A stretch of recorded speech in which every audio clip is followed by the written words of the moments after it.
I'm here at Tiaozini on the Yellow Sea to talk about World Heritage Sites and how they make a real difference. And I'm here with Katherine Lang.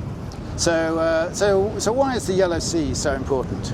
Yellow Sea is the critical stopover sites and also wintering sites for many of the water birds along the East Asian Australasian Flyway. Especially for many shorebird species, they utilize the massive mudflat of the Yellow Sea, which is critical as their field stop when they are migrating. So many of them stop here. Some of them maybe just feed for a few days. Some of them, like the Spoon-billed Sandpiper, they stay here for 2 months in autumn time to change their primary feathers, and then they continue migration south. So this is a critical area for them for their annual trip between the breeding and non-breeding sites. So this is one of the classic sites in the world for migration. So what sort of numbers are there in the Yellow Sea?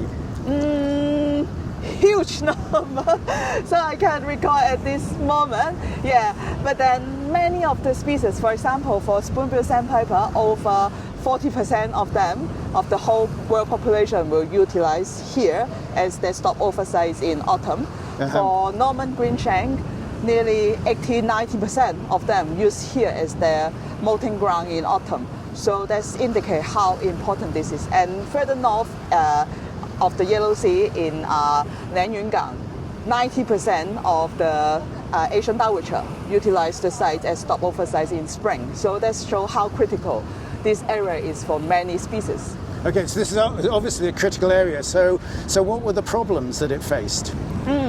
So back about 20 years before, there were a lot of reclamation happening around the Yellow Sea, which is understandable because in China the population just keep expanding, we need more land.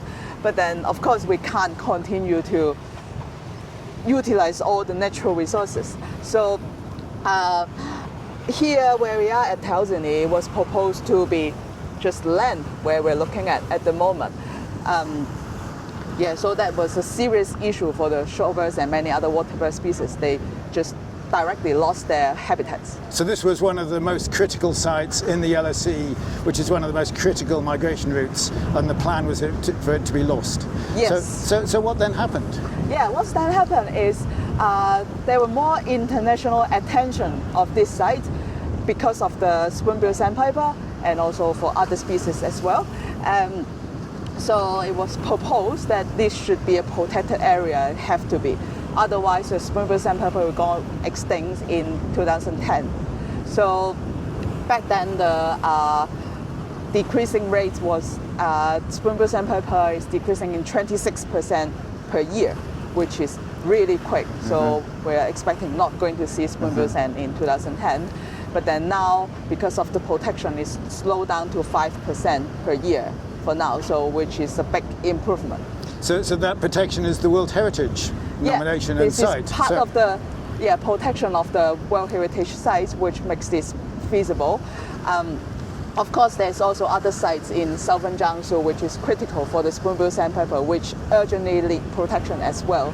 But just protecting this one site is helping a lot. So imagine if we can get more sites protected with a healthy mudflat and a well-managed roosting site, that will make even more difference for the Spoon-billed Sandpiper and many other shorebirds. So the World Heritage Site, that's like the Taj Mahal and the Great Barrier Reef and these classic sites. Yeah. So it's putting the Yellow Sea in. There's lots of sites within the Yellow Sea, isn't there, within this World Heritage Site? Yes. So it's not just Tiaozini, it's lots of other areas. It's a whole network of sites, because although we are saying that 40% of the spoonie are using here for molting, but then there are also other sites, not only in China, but also in North Korea, South Korea.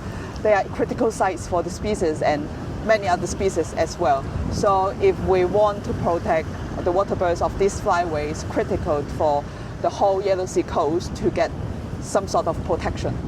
So we've talked about the Yellow Sea as a mudflat, but there isn't any mud and there aren't any birds. Okay. So what's happened here? So of course, when I talk about shorebirds, I always say the mudflat is their dining table, the canteen. And then when, of course, on the tidal, it's tidal flat. So now it's high tide, and so all of them will fly to the bedroom, which we call the high tide roost. So let's go to see the high tide roost now. Let's go and have a look. And as we go past, I'd just like to point out that this is now a major tourist site, and it is based around the Spoon-billed Sandpiper. So there's Spoon-billed Sandpipers. Here's the Spoon-billed Sandpiper bathrooms. There are vehicles which have Spoon-billed Sandpipers on the front. Everything was really based around the Spoon-billed Sandpiper. Yeah. So presumably it's quite an important part of the tourism of this site. Iconic species, Okay. because of its charisma, its charming. It's a very charming shorebird. Sure. Yeah. So let's have a look and see what we can. Yeah, even ordinary just citizen know about Spoonie nowadays. Okay. So tell us. So if we come to this site here. Yeah. So what's happened here? Yeah. So behind us, this is called the 720 high tide roosting site. That's this a very romantic name. It's based on the size of the area. It's Okay, right, 720 mu in the Chinese area units, Oh, which really? Okay, I didn't know that. equals to 48 hectare. Okay. Yeah, in size. So this used to be a shrimp pond, but then the World Heritage Site office rents or bought it from the aquaculture owner, to make it a high tide roosting site for the birds. So in the past, it's quite deep water level, so it's only shallow when the shrimp farmer try to harvest the shrimp, etc. But back then, it was even attractive for the shorebirds. But now, with the heritage site management, they try to keep a suitable water level, manage the vegetation on the islands there, so it's suitable for shorebirds and many other water birds roosting. So, and for this pond, you can see it's more shallow area at the far corner, and then at the near right-hand side corner is deeper water. So Okay. there's a gradient of deeper and shallower water area, which is suitable for different types of water birds. So, for example, ducks and gulls will use the deeper water, and then small birds like spoonie, they will use the very shallow area. Some of them may even do some feeding in there. So if there is fruit coming in the pond with the seawater, then the spoonie will be feeding more actively. So I guess the lesson is that the World Heritage Site was fabulous for protecting the area and ensuring that there wasn't further development. Yes. But as well as protecting it, it's required habitat management yes. as a key element. Yes. And for roost sites, for high tide roost sites. And it's that combination Yes. that means this has been so successful. So we've just been bird watching here. Tell me what birds we've just seen. What's out there? It's Okay. kind of hard.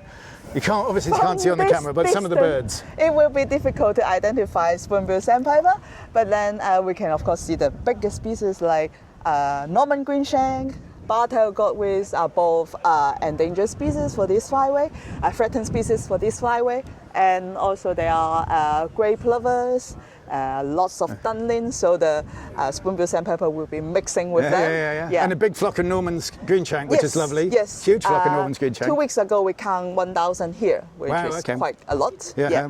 And then, of course, there are numerous gulls and terns roosting here. And then there are also some ducks and curlews in Okay. here. And far eastern curlews and Yes. black-faced spoonbill and all sorts of things.